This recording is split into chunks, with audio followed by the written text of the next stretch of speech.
भारत में आज भी हिंदू गुलाम है। कहोगे ऐसा क्यों बोल रहा हूं? हाँ भैया, भारत में आज भी हिंदू गुलाम है।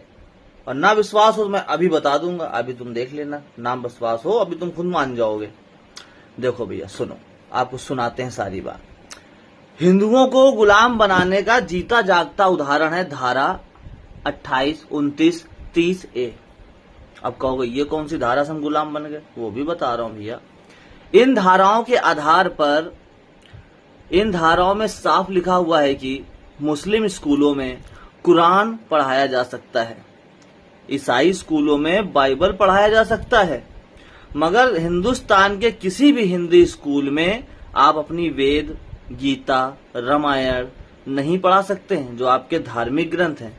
मगर वो इस देश में अपने धर्म की शिक्षा दे सकते हैं, धर्मांतरण करा सकते हैं, वो सब कुछ करा सकते हैं। मगर आप ऐसा कुछ भी नहीं कर सकते भैया, कुछ नहीं कर सकते।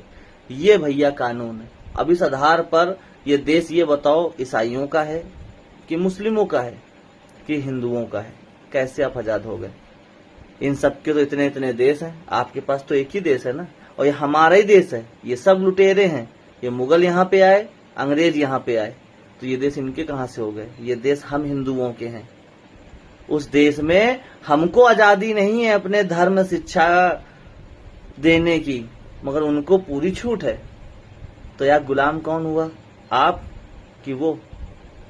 उनको तो सब कुछ छूट है, सारा उनका चल रहा है खुले आम इस देश में। और आपके वोट की कीमत भी नहीं है। जहां पे ईसाई ज्यादा वहां पे भैया उनके बात की जाती है, जहां मुस्लिम ज्यादा वहां पे विशेष समुदाय की बात की जाती। आपको तो मालूम है लुल्लू पुल्लू टुट्टू हो, दो तो दोगे वोट, हम ही को दोगे, कहां जाओगे? और ये भी बात है। और भैया अब इससे ज्यादा क्या गुलामी के आपको प्रताड़ना दें? हमारे भगवानों को आदमी गाली बक देता है, अपशब्द कह देता है, कुछ नहीं होता उसके साथ। अगर यही उनके विषय में कह दो तो जेल हो जाती है, तुरंत कार्रवाई हो जाती है, तुरंत सब कुछ हो जाता है।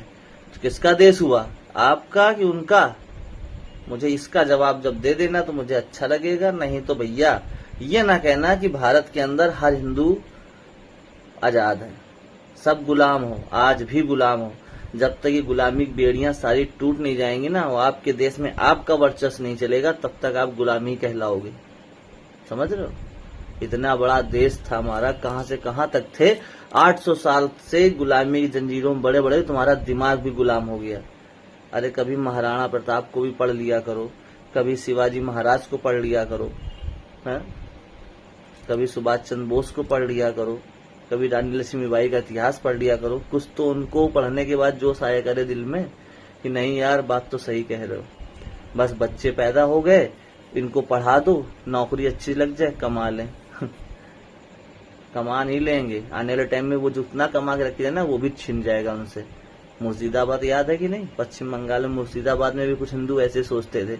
आज से 15, 20 साल, 30 साल पहले कश्मीर में जो पंडित रहते थे ना, जिनको पंडित कहा गया, जबकि वहां पंडित ही नहीं सारी जात के लोग थे, वो भी यही सोचते थे।